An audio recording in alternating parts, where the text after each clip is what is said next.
We have no spark at all. So first thing we're gonna do is pop this flywheel. And that's gonna pop the flywheel loose. Yeah, we got all kinds of damage going on with that stator. Ready? All right.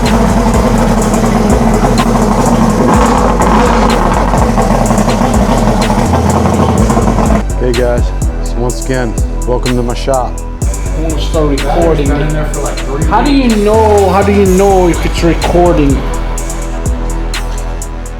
Today we got a 2001 Johnson 200 horsepower looper V6 outboard, and diagnosed when he got it here, and we have no spark, pretty much no spark at all.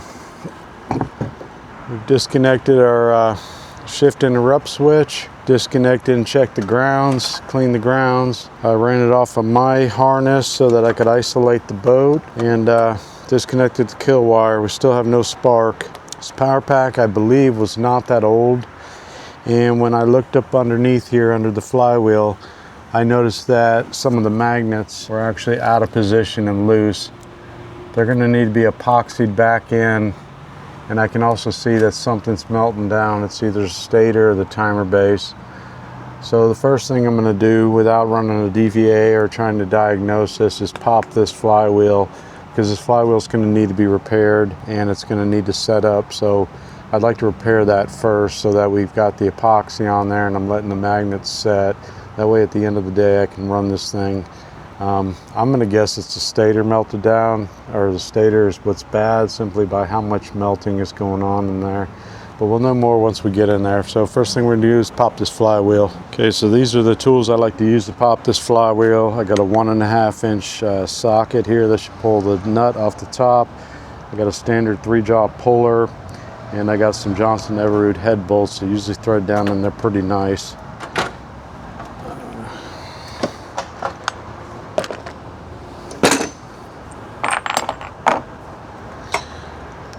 First thing we do is pull my center bolt out.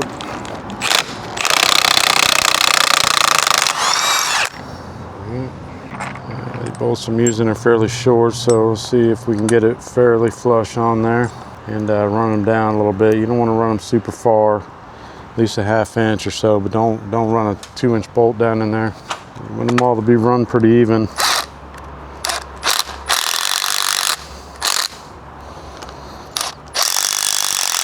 Well, your puller's nice and flat when you pull it. So what you don't want to do is break any of these off in there. That becomes a real big problem. These flywheels are getting hard to find. Now as I tighten this up, I'm seeing that I've got a lot of play here, and these two are flush. So this one needs to go down a little further. Take your time on this so you don't end up busting anything. Okay, rather than that, all right, we're pretty even now. May not be necessary, but just to help a little bit, go ahead and give it a couple squirts of some PB Blaster or something that you like to use. And then you're going to drive the center. Be careful when you're doing this. You're going to put some pressure on it. Don't expect this to pop it off by itself. It can sometimes, but most of the time it's going to stick like that. Once you got a good amount of pressure on here, you're going to take a rubber mallet or sand mallet and do that, and that's going to pop the flywheel loose. Yeah, we got all kinds of damage going on with that stator. And if we look under here, we see that my magnets have come epoxied. These are pretty solid. Looks like somebody's epoxied this at one point in time in its life. So and they look very solid, so I think we're going to get away with just being able to epoxy these. Got a chip on the edge of this magnet. I'll look and see if I got a replacement magnet, but if I don't, this should still function properly.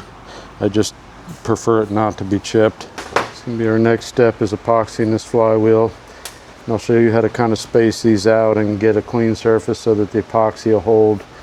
Feels like I got a lot of fluid on here, which may have contributed to whatever's going on. So I got to go look at the components under the flywheel. Okay, so this is our stator. They look real burnt down here in the back. Sometimes these stators can melt down a bit, and it doesn't always mean they're bad. this one's been melting pretty good, and it's even melting down on the timer base, which stops your timer base from being able to pivot and advance your timing. So that's probably going to need to be dealt with. I'm going to pull this power pack off, and we're going to start trying to diagnose the electronics to see which one is bad. I'll run a ohm meter on there first, or a multimeter, and we can move to a DVA meter if we have to, but usually you can get a good idea just off an ohms meter alone. So most of the time these power packs on these loopers like this are held on by 2 3/8 bolts and 2 7/16 nuts, which are right here. I'm going to buzz those off.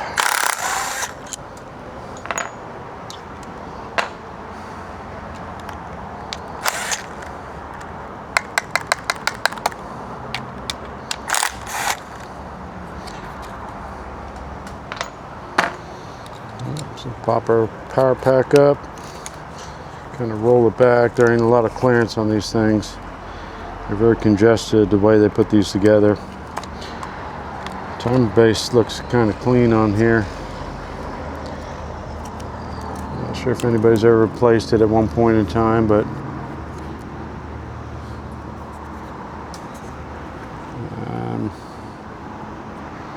it says Eric on it. So apparently somebody bought a used one from a guy named Eric, so who knows, it could even be our timer base. Let me do some tests on this thing. Right, so I'm going to set this on an ohm setting and try to do an ohms test on this timer base first. On these timer bases you're going to go from the white wire to the other three, and that's white to blue, white to purple, white to green, and you should have a reading. I don't know the exact reading offhand, but if they all look pretty even and it looks like a fairly high reading, you're probably okay. There is a book, CDI has one, and I do have it, but what you're generally looking for is 0 reading at all. It tells me that that timer base is not functioning. Got no reading there, no reading there, no reading there, no reading. Well, we do got a reading there.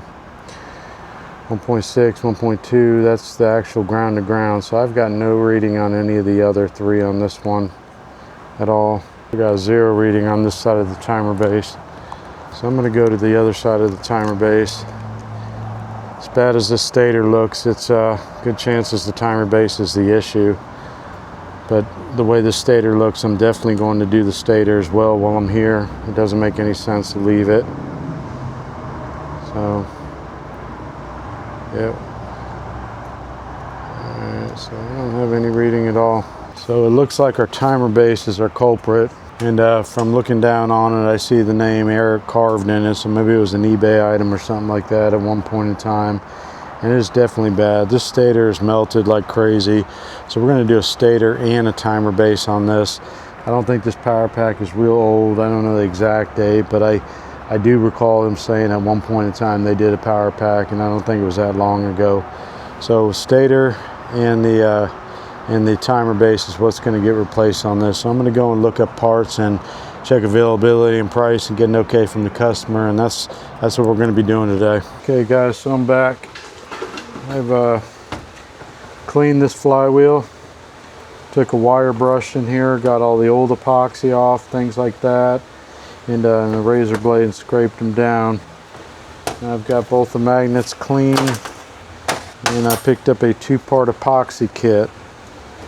Now I'm going to be epoxying this flywheel. I think I'm going to install the timer base and the stator, which I've also picked up, and then let this dry overnight before I put it back on. It'll probably dry pretty quick, but it's better to go overnight. So the 2-part epoxy kits are going to be equal parts, 1 part A, 1 part B. So just don't mix too much because you'll just waste it. It really doesn't take a lot to do this. And I don't use the same stick for both of them because I don't want to dip it in there and screw up this kit, because they can last quite a while and you can epoxy quite a bit of things with them. I think I paid like $30 for this kit, my cost, which is not bad. It looks fairly equal. Don't have to be 100% perfect, but just do your best. You know, whichever stick I use, I can use to mix them up. So I like to kind of go back and forth, keep the air bubbles out, and make sure I get a pretty good mixture here so that all the epoxy is mixed well and hardens correctly. You get too much of one or the other, it takes a long time to harden, it won't glue as well. So do your best to get equal parts and bring it back and forth and mix it up. So once I get this good and mixed up here, I'm going to apply it to the actual surface of the flywheel itself and a little bit to the magnet, and I'm going to set it in position and try to hold it in place. It should kind of hold itself in position. Sometimes they can shift, so you may need to put a little shim in between it. Alright, that should be mixed pretty good. I'm going to put my lids on here so that they don't go bad. And I'm going to use a different knife.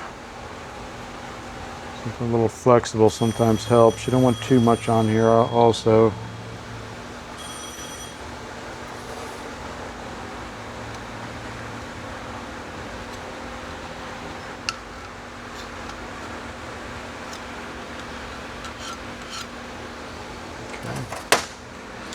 Now these magnets, guys, they are directional. You'll look at the magnet and you'll see an indentation. One side rolls down, the other side's square.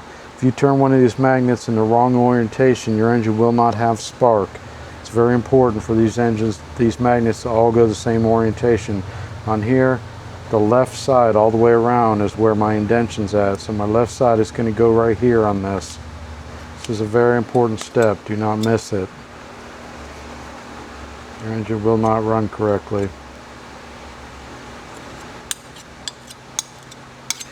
I still to this day don't know exactly why that is, but that's what it is. Alright, so we're going to bring it in. You see it's going to want to automatically slide to the other magnet. Look at your placement on these. Generally a paint stick or something will fit in there pretty good. It doesn't have to be the exact spacing perfectly, but you want a very similar spacing. You don't want real big gaps. You don't want real small gaps either. So do your best to try to make the placement very equal. Once again, the best you can. If you don't get it perfect, it's okay. Oh man, it's hard to apply this with a metal putty knife since the magnets keep driving me everywhere they want me to go. Okay.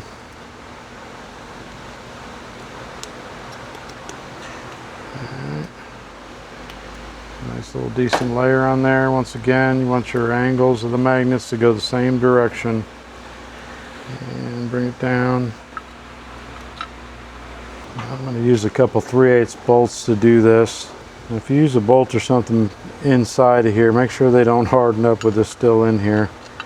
Okay, I've still got some pretty good gaps. Whoever glued these last time, they were off a bit. It's not a problem. Still want to keep our similar gaps here and it should be okay. I like to wipe my excess off on the top. It's such a mess. Another good thing to wear rubber gloves while you're doing this so you don't get this epoxy all over your hands. It's pretty messy, but I really don't have time for that today. Okay, so I've got pretty fair spacing on there. They're semi-equal. I'm going to let that sit up now, clean up my hands. I always got an extra epoxy and I'm kind of stupid and I usually end up walking around places looking for stuff to epoxy. So don't do like me because it's a waste of time and I don't really have anything I need to epoxy. So what I'm going to do is just fold this up and throw it out. Probably the best decision I've made in a while. Do the same thing with paint. If I'm painting and I got leftover paint, I got to walk the whole house or caulking or something and find something that needs something because I hate to waste. Okay, this blade can go in the trash. Alright, so our flywheel is now epoxy. We're going to let that set up after an hour or two, couple hours. I'm going to probably remove my shims right here. I don't want them to glue in place, and then I'll let this sit overnight, and I think that should be pretty good. And now I'm going to get to putting on the stator and the timer base. So to remove this timer base and this stator, we're going to need a 5/16 socket and a flathead screwdriver. Okay, so we're gonna remove our stator. I'm gonna break these free first. This, because my impact gun, my little impact gun, doesn't like the amount of torque they have on them. And this way I can make sure that there's no issues. Man, look at all the corrosion on that one as well. It's a good call on changing the stator, man. It's really in rough shape.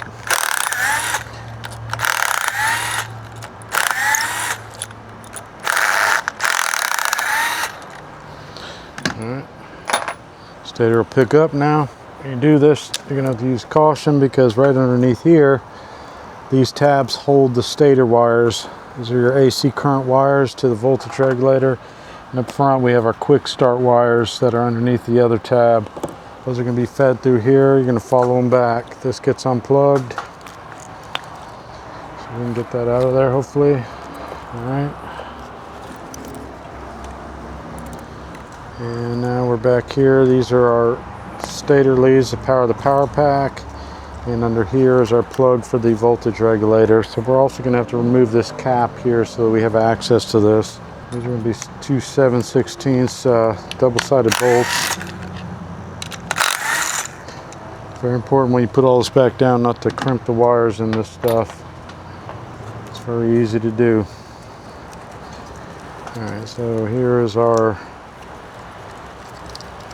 plug for our voltage regulator. Yeah, that thing is in there.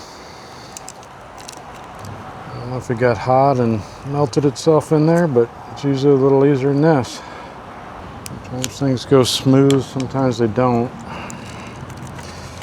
I'm hoping for smooth. That is really stuck, man. These things must have fused themselves together. Alright.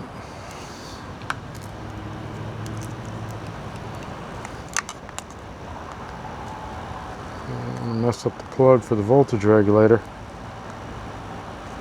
Man, this thing is in there. Golly. Oh, man, this is horrible. I might end up actually cutting this and hardwiring in the new stator. I really don't want to at all.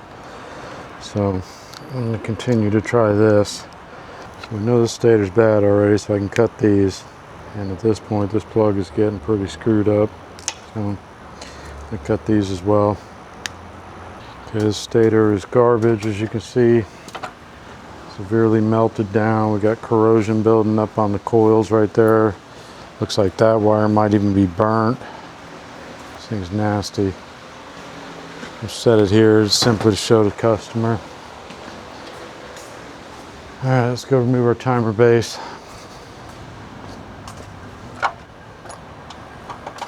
Timer base plugs in right here. This is your throttle arm that advances the timing. This is for your timing.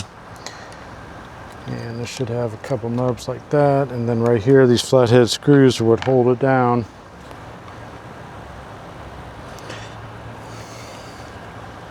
And it has these brackets on here that keep your wires for your stator out of the way of the flywheel.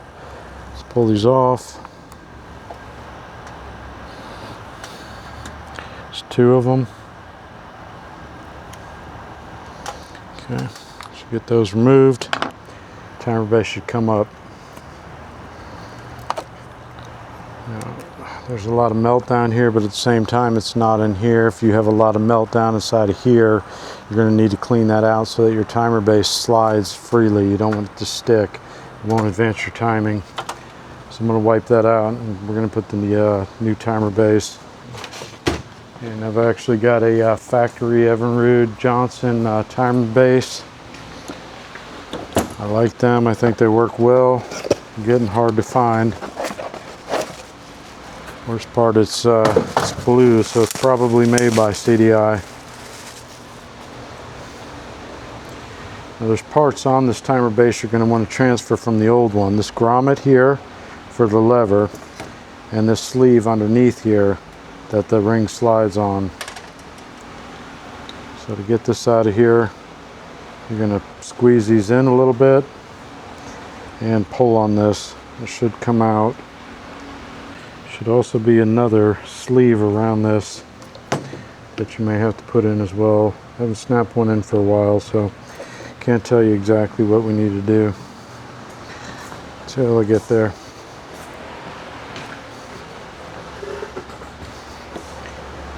Alright, so we're going to get this sleeve out of here. Going to press it down, push it through.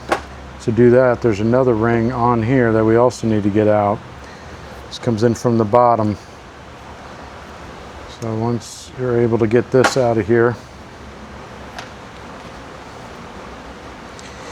nice if the new ones came with it, but they don't. So this goes in the new one directly underneath. Just snap in, and then this as well pops in from underneath.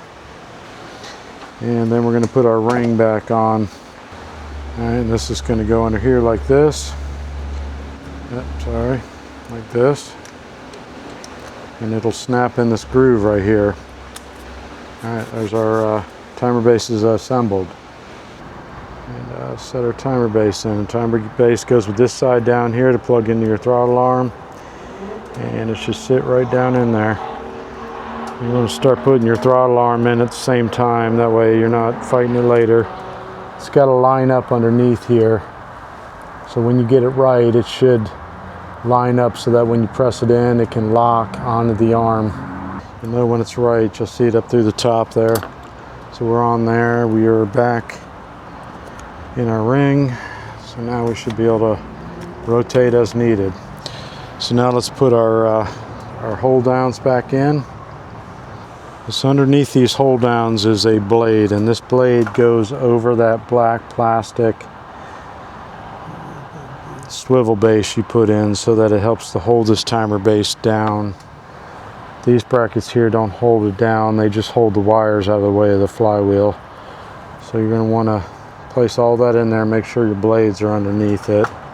Our epoxy on our magnets came out good, so this flywheel's solid and it's dried overnight now. So let's go get the engine itself back together. Okay, so we got our stator mounted, we got our timer base mounted, got a clip in there. Timer base slides nicely. We got to start wiring this back up. This is a disaster almost always. The big plug goes on the top and the little plug goes on the bottom. The little plug referring to the one that comes from the power pack to the stator. You plug this one in first. Oh yeah, before I left we actually had to clip the plug off of the voltage regulator, which I absolutely hated doing. Wish I had another plug for this side so I wouldn't have to cut the stator side, because they're not going to be very friendly about warranting it if they got cut wires. Guess it is what it is. It's not going to harm anything, it's going to work perfectly fine. I just hate to cut things because it's nice to have a plug to be able to switch things out and not have to go through this again in the future. The stator generates a lot of power, so I'm guessing that it got real hot and melted itself together inside of there. So these are going to be better connections anyways and less prone to getting hot. If you look at these wires, you'll see one's got a silver stripe, one does not. So you're going to want to try to match those up. And honestly, it doesn't really matter. Looks like the new stator doesn't even have that. This is alternating current that comes out of these yellow wires to a voltage regulator. So it's AC current like a house. This thing puts out 180 to 400 volts. And it puts out AC current through these wires. And then your voltage regulator rectifier converts it down to DC. And that's what sends the 12 volts back to the battery. So these things can get pretty hot if you're running on a low battery or got bad connections. These wires can get really pretty warm. Alright, so there's some nice waterproof heat shrink connectors on there. It can be really tough underneath here the way they wire all this. Wasn't one of Johnson's best ideas, but it does work. And once you get it under here, if you get it under here correctly, it's not too bad. And it does keep a lot of wires out of the engine compartment. Okay, that's our stator plugs. We're gonna set that down first. And we've got our timer base plugs. This is the larger one, and they are actually going to go on top of this plug to hold that in place. It's a little tough because the power pack keeps falling down and fighting you along the process. There's a specific way they go back in so that the flat side's up, and they kind of lock in there. So this plug here, go down here, and our timer base plug is the last one left, besides the orange wires for the quick start. And this goes here. Bottom plug's got to sit down in there real nice into the grooves, and the top one goes in a lot better then. And we've got our two plugs down. Now we're going to plug our quick start wire back in. These ones have a black stripe on one of the orange wires, so match that up. Don't know how critical that is, but that one I suggest trying to match up. We've got our wires underneath here. As we go to bring these back, you're going to want to try to really keep careful attention on how you set this down. There's no exact placement for a lot of this. It's but you want to use common sense and not crush anything. And you want the power pack to go down nice without fighting it too bad. It's really important though to look underneath here while you're doing this at those metal prods and things, and make sure you're not crushing anything. You get a wire bound up in between the bolt and you short out and burn out stuff. All right, so they're looking pretty good. Wires coming out of the sides where they need to be. Plugs down. Okay, I'm gonna run the bolt down.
Arm our fuel up. Hopefully we got spark now and this thing will start. It is kind of at an angle, but it should be okay. Be a little rough to start when they're at an angle and cold.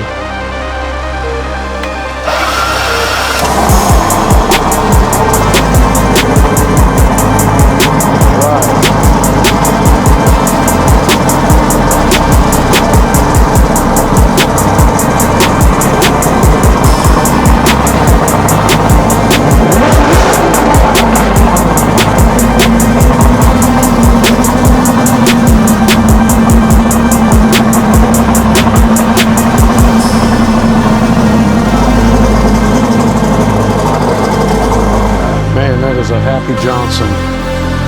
Ready? All right.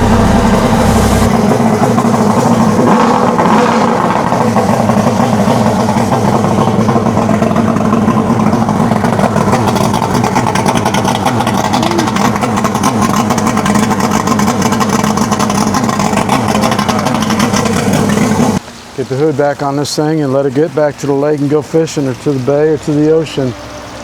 If you guys like these kind of videos, please like and subscribe, and thank you very much for your support. Have a great day.